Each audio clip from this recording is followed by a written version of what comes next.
I am C Anita Paliwal, welcome you all. जिस last video में हमने डिस्कस किया था सोर्सेज ऑफ फंड्स की कॉस्ट और एप्लीकेशन ऑफ फंड से मिलने वाले रिटर्न के बीच का कंपैरिजन। हमने ये देखा था कि हम किसी भी कंपनी को अपनी जो एसेट्स हैं वो वहाँ एम्प्लॉय करनी चाहिए जहाँ पर उसको जो रेट ऑफ रिटर्न मिलेगा अपने एसेट्स से that should at least equal to the cost of the capital which company is required to पे।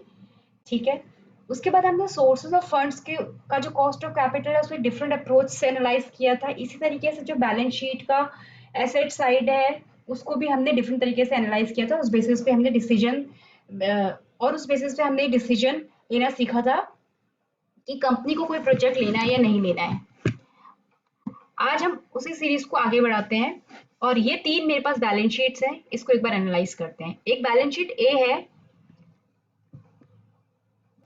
आपको सोर्सेज ऑफ फंड पता है, एप्लीकेशन ऑफ फंड पता है। एप्लीकेशन को I can say uses also. तो जितने भी मेरे सोर्सेज ऑफ फंड्स होते हैं मैं उसको दो टुकड़ों में बांट सकती हूँ। कुछ सोर्सेज ऑफ फंड्स मेरी लॉन्ग टर्म हो सकती है, कुछ सोर्सेज ऑफ फंड मेरी शॉर्ट टर्म हो सकती है। इसी तरीके से मेरे एसेट्स कुछ मेरे लॉन्ग टर्म एप्लीकेशन यानी कि लॉन्ग टर्म यूज हो सकता है, कुछ फंड्स का मैंने शॉर्ट टर्म यूज किया है। इट मीन्स मेरी लाइबिलिटी साइड्स में जितनी भी मेरी बोरोइंग्स है वो short term and long term हो सकती है। इसी तरीके से मेरे एसेट्स में सारे लॉन्ग टर्म और शॉर्ट टर्म हो सकते हैं। शॉर्ट टर्म सोर्सेज आप बोल सकते हैं जो आपको विद इन अ ईयर वापस करने पड़ेंगे। आपने किसी से पैसा बोरो करा और within a year you are required to pay him back, तो वो आपका शॉर्ट टर्म सोर्स हो जाएगा। लॉन्ग टर्म जो आपको एक साल के अंदर रीपे नहीं करना वो आपका लॉन्ग टर्म होता है। अब आप बैलेंस शीट ए अगर देखेंगे, बैलेंस शीट ए ने 100 रुपए फंड्स रेज किए हैं, जिसमें से 80 उसने लॉन्ग टर्म से लिया है, 20 उसने शॉर्ट टर्म से लिया है। इसने इस 100 रुपीज को अपने एसेट्स में एम्प्लॉय किया है। लॉन्ग टर्म एसेट्स में इसने 80 रुपीज लगाए और शॉर्ट टर्म एसेट्स में इसके पास 20 रुपीज है। कंपनी बी ने भी 100 रुपए ही रेस किए हैं, लेकिन उसने लॉन्ग टर्म से 90 लिया है, शॉर्ट टर्म से 10 लिया है और जो एसेट्स में लगाया है वो सेम टू कंपनी ए लगाया है, 80 एंड 20। बैलेंस शीट सी की बात अगर करें तो इसने भी 100 रुपए ही रेस किए हैं फंड्स, लेकिन 70 लॉन्ग टर्म से, 30 शॉर्ट टर्म से, और जो एलोकेशन किया है लॉन्ग टर्म और शॉर्ट टर्म एसेट्स में वो 80-20 ही है। तो तीन बैलेंस शीट्स हमारे सामने हैं। बैलेंस शीट ए को अगर देखें तो कंपनी ए ने अपने जो लॉन्ग टर्म फंड्स हैं जो कि 80 रुपीज हैं उससे पूरा का पूरा लॉन्ग टर्म एसेट्स खरीद दिया है। ठीक है, और शॉर्ट टर्म जो फंड्स थे, शॉर्ट टर्म जो उसकी बोरिंग थी 20 रुपीज, उससे शॉर्ट टर्म एसेट्स में लगाया है। ठीक है, बी ने क्या करा है, बी ने 90 रुपीज लॉन्ग टर्म सोर्सेज से लिया था, उस 90 में से इसने 80 तो लॉन्ग टर्म में लगा दिया और 90 में से जो 10 रुपीज बच गए थे लॉन्ग टर्म सोर्स 10 रुपीज का उसने अपनी शॉर्ट टर्म एसेट में लगाया है। ठीक है, तो शॉर्ट टर्म कितनी एसेट्स, शॉर्ट टर्म एसेट्स मेरे पास 20 रुपीज की है, जिसमें से 10 रुपीज मेरे कहाँ से फाइनेंस हुए हैं, लॉन्ग टर्म सोर्सेज से, और 10 रुपीज मेरे शॉर्ट टर्म सोर्सेज से। बैलेंस शीट सी की अगर बात करें तो बैलेंस शीट सी में कंपनी सी ने अपने 70 रुपए के लॉन्ग टर्म सोर्सेज से लॉन्ग टर्म एसेट में सिर्फ 80 ही लगाया है। इसका मतलब इसकी जो लॉन्ग टर्म एसेट्स 80 रुपए के जो एसेट्स खरीदे हैं वो उसने कैसे पैसों से खरीदे हैं, 70 रुपए तो उसने लॉन्ग टर्म सोर्स से लिए हैं और 10 रुपए इसने शॉर्ट टर्म सोर्स से लिया है। मतलब शॉर्ट टर्म सोर्स 30 रुपीज का, इससे इसने 10 रुपीज लॉन्ग टर्म यूज में लगा दिया है। तो ये तो तीन बैलेंस शीट हमारे सामने हैं। अब हमें देखना है कि तीनों में से कौन सी बैलेंस शीट अच्छी है और कौन सी हेल्दी नहीं है। ये तीन तरह की बैलेंस शीट हो सकती है अगर हम लॉन्ग टर्म और शॉर्ट टर्म एंगल से देखें। पहला, जिसने बिल्कुल अपने जो लॉन्ग टर्म एसेट्स हैं वो बिल्कुल एग्जैक्टली फाइनेंस करें लॉन्ग टर्म सोर्स से। दूसरा, जिसने अपने लॉन्ग टर्म एसेट्स तो पूरे लॉन्ग टर्म सोर्स से फाइनेंस करें लेकिन अपना शॉर्ट टर्म एसेट भी थोड़ा सा लॉन्ग टर्म से फाइनेंस किया। और तीसरा केस है जिसने अपने लॉन्ग टर्म एसेट्स को भी शॉर्ट टर्म से फाइनेंस कर दिया। ये तीन सिनेरियो हो सकते हैं हमारे पास।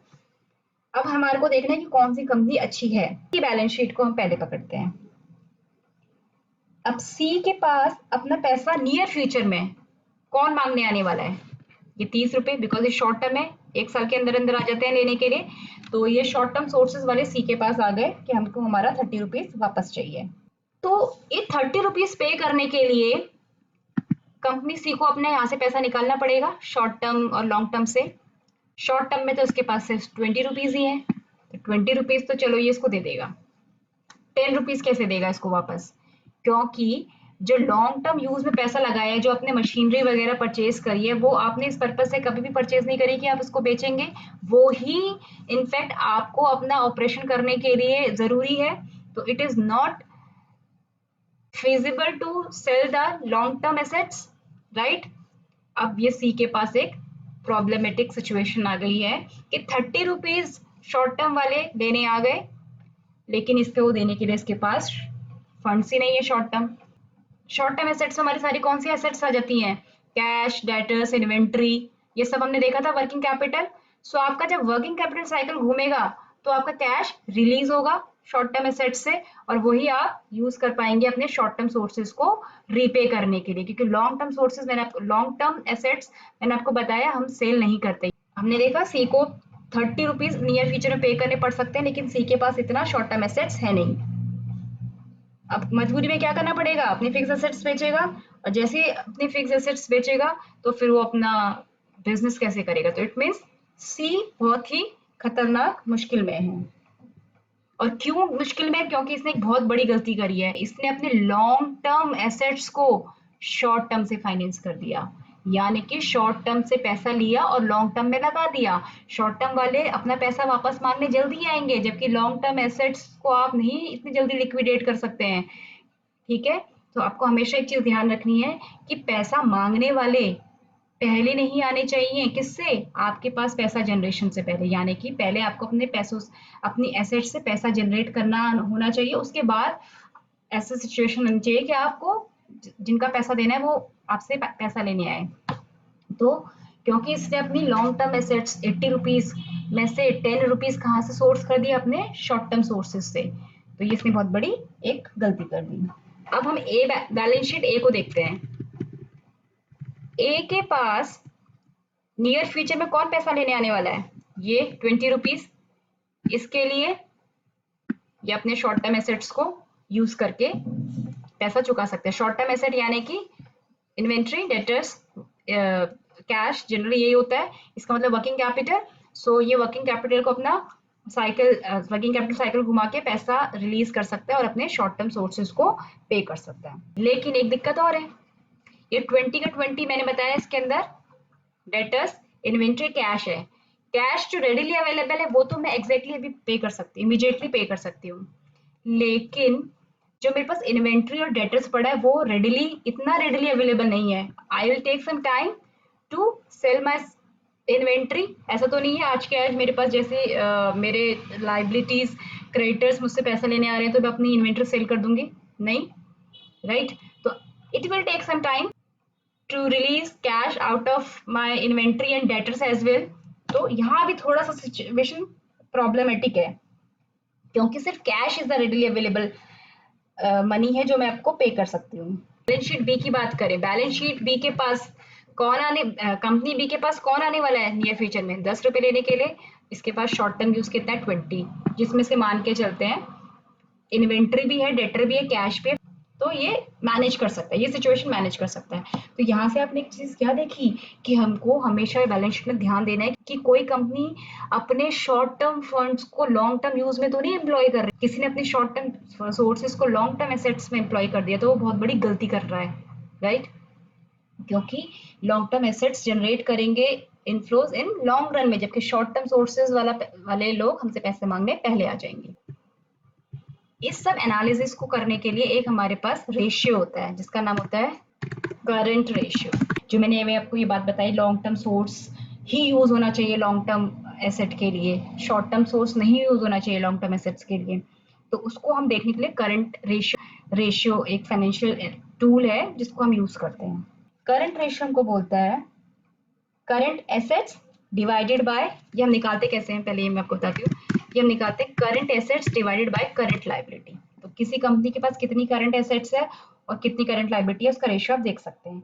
एक जनरली जो हेल्दी करंट रेशियो माना जाता है वो 2:1 को माना जाता है, 2:1 1। इसका मतलब आपकी करंट एसेट्स एटलीस्ट डबल होनी चाहिए आपकी करंट लाइबिलिटीज से, क्योंकि हमने क्या देखा करंट एसेट्स पूरा का पूरा कैश नहीं है, right, it include some inventory and debtors also. इसलिए मैंने कहा करंट एसेट मेरी करंट लाइबिलिटीज का डबल होना चाहिए, that is the healthiest ratio. Current ratio, क्योंकि करंट एसेट्स के अंदर डेटर्स एंड इन्वेंट्री इंक्लूडेड, हमें नहीं पता डेटर्स एंड इन्वेंट्री कब कैश में कन्वर्ट होगी, कितना टाइम कैश में कन्वर्ट होने के लेगा, तो हमें करंट रेशियो थोड़ा सा कंफ्यूज कर सकता है। तो इसके लिए हमारे पास एक दूसरा रेशियो है, क्विक रेशियो। क्विक रेशियो आपको हमेशा चेक करना चाहिए। क्विक रेशियो मतलब आप अपनी जो करंट एसेट्स है उसमें से इन्वेंट्री हटा दीजिए। क्यों? इन्वेंट्री एक मेरा नॉन लिक्विड करंट एसेट होता है, बिकॉज मुझे नहीं पता अभी इन्वेंट्री सेल होने में कितना टाइम लगेगा, रेडिली अवेलेबल नहीं है, ठीक है। कैश आपके पास रेडिली अवेलेबल है, डेटर्स भी आप अपना एन कैश करा सकते हैं बैंक के पास जाके। तो कैश और डेटर्स को हम मान के चलते हैं हमारे पास रेडिली अवेलेबल पैसा है कि हम अपने शॉर्ट टर्म सोर्सेज को रीपे कर सकें, राइट। इसलिए करंट रेशियो के साथ हमें उससे भी ज्यादा इंपॉर्टेंट रेशियो जो है वो है क्विक रेशियो। क्विक रेशियो देखना चाहिए। तो क्विक रेशियो में आप क्या करेंगे, सेम होगा, करंट एसेट्स की जगह आप क्विक एसेट रख लेंगे, और क्विक एसेट आपका क्या होता है, कैश एंड डेटर्स, राइट। तो करंट एसेट्स में से आप बेसिकली किसको हटा देंगे, इन्वेंट्री को हटा देंगे, इसको आप हटा देंगे, ये आपका न्यूमरेटर हो गया डिवाइडेड बाय आपका सेम करंट लायबिलिटी। और हेल्दी कंपनी के लिए क्विक रेशियो एटलीस्ट 1:1 तो होना ही चाहिए, कि अगर मेरे शॉर्ट टर्म सोर्सेज मुझसे पैसा लेने आते हैं तो मेरे पास कैश एंड डेटर्स तो इतना हो कि मैं उनको पैसा उनका वापस कर सकूं। क्विक रेशियो जो है वो 1:1 से नीचे अगर जाता है तो एक सीरियस प्रॉब्लम हो सकती है, ठीक है। तो इसको आपको मैनेज करना चाहिए।